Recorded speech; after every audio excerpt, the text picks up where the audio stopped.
Hey there everybody, this is Jimmy. Thanks for tuning in. There's definitely a breakthrough at the end of this video, so I recommend you stick around and watch the whole thing. What I'm doing here is completely unrefined, and that's why I highly recommend that you do not try this at home yet.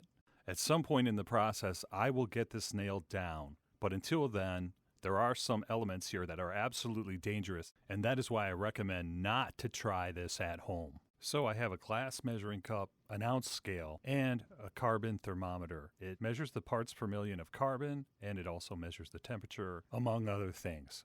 I have some electrical tape. I'm going to wrap it around the silver wire that I'm using to conduct electricity.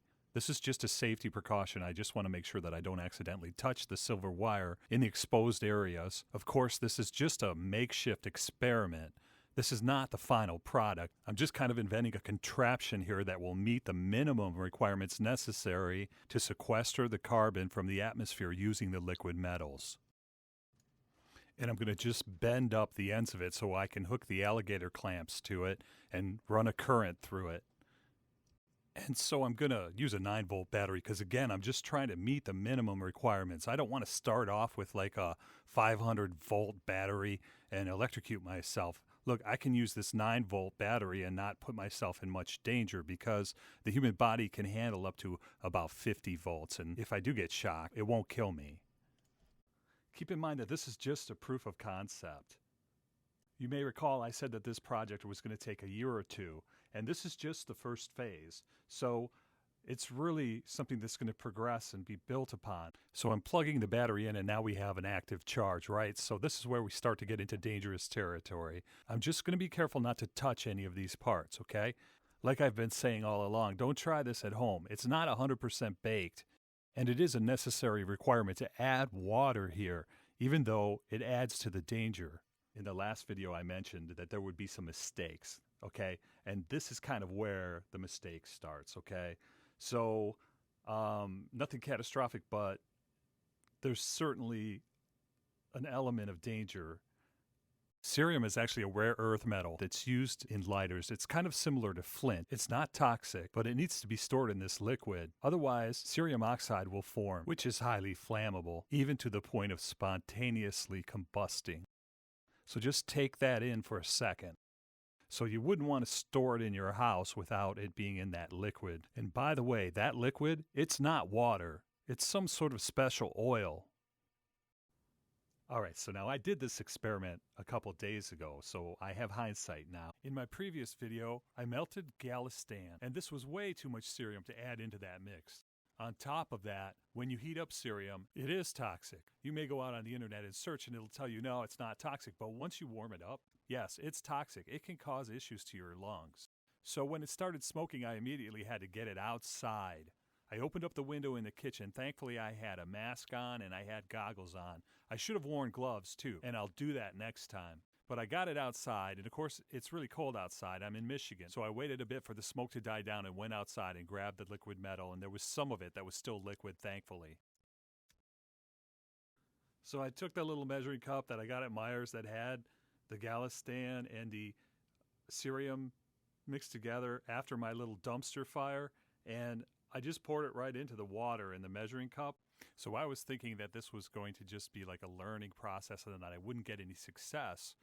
But I put the liquid metals into the water, as you can see, along with the cerium from the quote-unquote dumpster fire.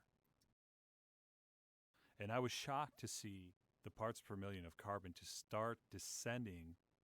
My cat had been down in the basement, and I was in the basement, so there's some carbon down there from the breathing that was going on, and I had been running up and down the stairs. So, yeah, even though what I'm seeing here seems quite remarkable, the results are definitely inconclusive. Somehow the carbon level got up over 600, and now it's just back down to where it was when I started. There's a lot more investigation to be done, but it does seem promising on some level. And I just want to add a quick little bit of social commentary to this. I'm really disappointed that the scientists aren't more aggressive about getting information to us that makes it so that we can take this into our own hands and sequester carbon. It's kind of a shame that I'm like a software engineer and I'm the guy that's got to be aggressive and get out here and try to do something about this. I appreciate what the scientists have offered to us, but I think the scientific community needs to be more aggressive in general. Hey there, you watched all the way to the end. Thanks for that. I appreciate it. Please do like and subscribe, and check you out next video. Cheers.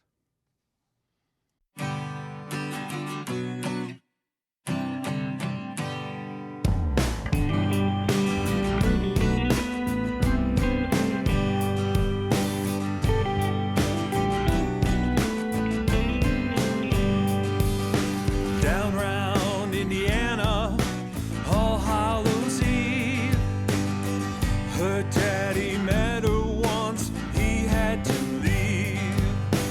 Never wore silver bells, no privilege it seems. Never saw the ocean till she was 17.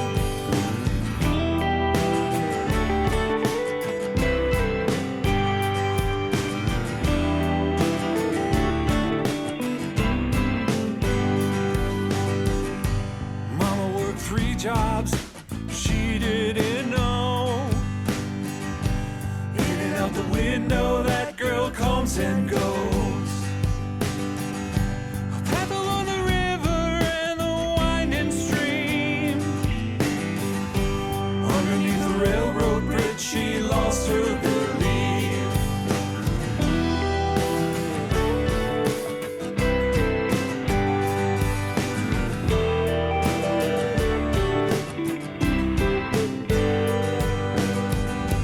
Too many curses, words of dread. So many kind words out there left unsaid. She jumped into his car with just her shirt and jeans. No one to believe in, so she followed her dream. Street lights in the background, fading down. Oh, now they're gone. The moonlight glistens all around. Hear the waves and the splashing all around.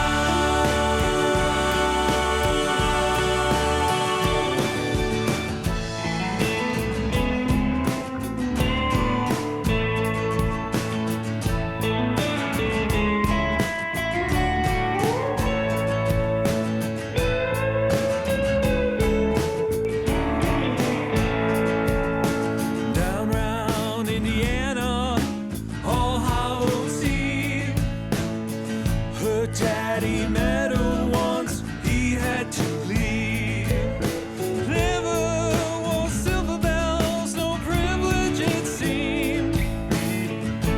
Never saw the ocean till she was 17.